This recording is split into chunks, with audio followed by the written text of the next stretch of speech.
이런 날 살아있다는 사실만으로도 행복하지 않니? 처음 학교에 가는 길. 애는 프린스 에드워드 섬의 아름다운 풍경을 보며 다이애나에게 이렇게 외친다. 애의 눈가에 스치는 모든 사물 위에는 행복이 방울방울이다. 애는 행복한 사람이다. 그녀에겐 행복을 그려내는 능력이 있기 때문이다. 애는 끝없는 사막 속에서도 오아시스를 상상하며 눈앞의 모래바람을 지나가는 것이라 생각하는 사람이다. 내가 앤을 오래도록 사랑한 것도 남자아이가 아니란 이유로 고아원으로 다시 돌아가야 하는 최악의 순간에도 길가의 핀꽃이 아름답다고 말할 줄 아는 그녀의 행복 재능 때문이다. 세상 모든 행복은 100명의 세계적 행복학 권위자들이 1000개의 단어로 말한 행복에 관한 책이다. 이 프로젝트를 위해 저자는 세계 행복 데이터베이스 웹사이트에 수록된 8,000여 건의 논문을 검토하고 전 세계 50개국 100명의 심리학자, 사회학자, 경제학자, 정치학자들에게 행복이란 어떻게 측정할 수 있는가를 물었다. 이 책에는 행복 설정값이란 말이 자주 등장한다.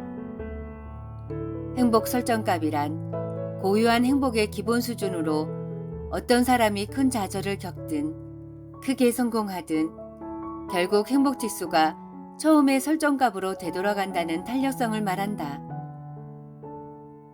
영화 비포 선셋에 보면 이것과 관련된 이야기가 등장한다. 사고 때문에 비록 다리 하나를 쓸 수 없다고 해도 나천적인 사람이라면 나천적인 장애인이 된다는 이야기.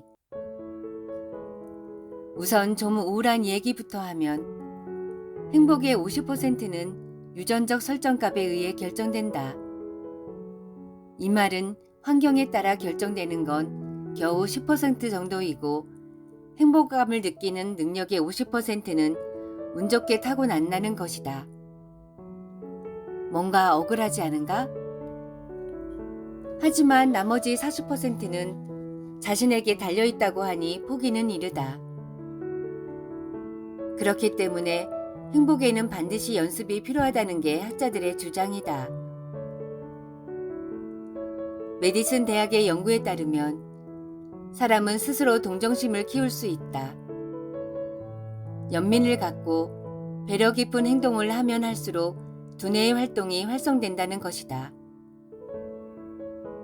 이 말은 동정심도 훈련할 수 있으며 무력감이나 슬픈 감정 역시 배울 수 있다는 얘기다. 감정을 학습한다는 말은 대체 무슨 뜻일까? 인간의 행동 중 일부는 감정 없이, 의식적인 목적 없이 자아와 목표 사이에 진정한 동화 없이 그저 습관처럼 이루어진다. 의미 없는 행동은 우리를 행복으로 이끌지 않는다. 이와 반대로 의식적으로 노력하고 진심을 갖고 행동할 때 행복을 경험하고 감각을 깨울 수 있다. 이런저런 행복한 관련 책들을 읽다가 내가 느낀 중요한 사실이 있다. 그것은 나 자신을 너무 심각하게 받아들이지 말라는 것이다.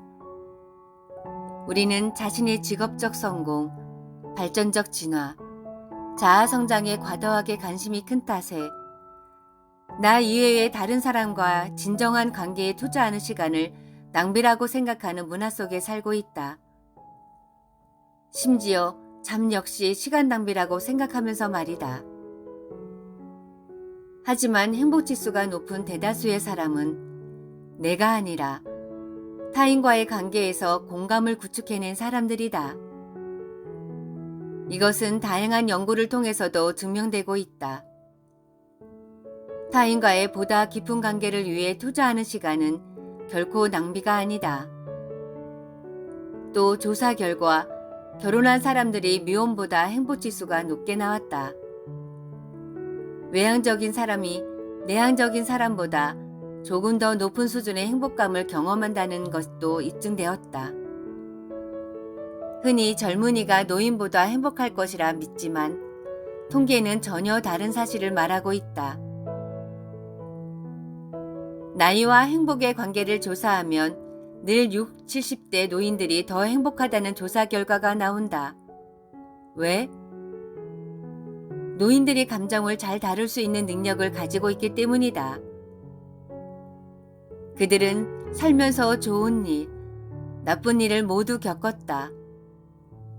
좋은 소식을 들어도 지나치게 요란 떨지 않고 불행한 일도 일어나도 모든 것이 지나가리라는 말을 되새기며 기다릴 줄 안다.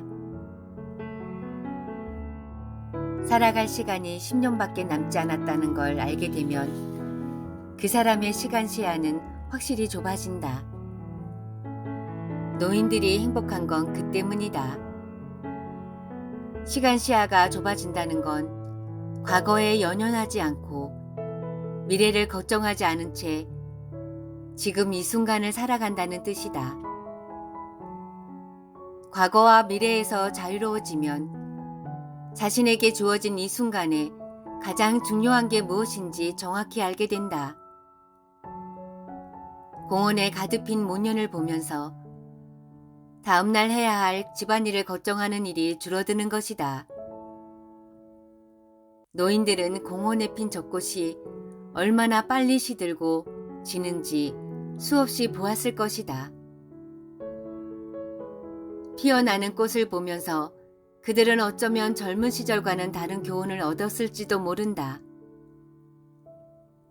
꽃이 보여주는 건 아름다운 자체가 아니라 아름다움은 그토록 빠르게 사라진다는 사실이라는 것 말이다.